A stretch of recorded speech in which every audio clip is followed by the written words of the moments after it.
Heart problems, అందుకనే kidney problems, అందుకనే liver problem, అందుకనే జీర్ణ వ్యవస్థ సమస్యలు, తర్వాత వచ్చేసి బ్లడ్ ఇన్ఫెక్షన్స్ కదా, బ్లడ్ లో షుగర్ వ్యాధులు, బీపీలు, అవునే కదా, మైండ్ లో స్ట్రోక్స్, తలనొప్పులు. ఎందుకంటే మనం తిన్న ఫుడ్ కరెక్ట్ వేలో అన్ని అవయవాలు అందితే ఇవి ఆరోగ్యంగా ఉంటాయి. ఎప్పుడైతే అందకుండా ఈ కొవ్వు అనేది అడ్డపడతా ఉంది అంటే కొవ్వు శాతం ఎక్కువైనప్పుడు చూడండి, మళ్ళీ కొవ్వు లేకుంటే మళ్ళీ ఇబ్బందే, అవునే కదా.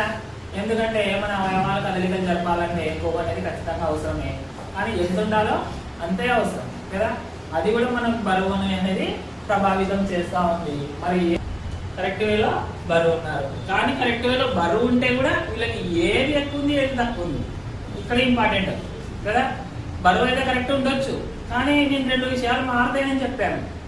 కండ ఎక్కువ ఉండొచ్చు, కొవ్వు ఎక్కువ ఉండొచ్చు, లేదంటే కండ తక్కువ ఉండొచ్చు, కొవ్వు ఎక్కువ ఉండొచ్చు, కొవ్వు ఎక్కువ ఉండి కండ తక్కువ ఉండొచ్చు. ఇట్లా ఈ 2 కూడా చూసుకోవాలా. ఒకే ఓవర్ వెయిట్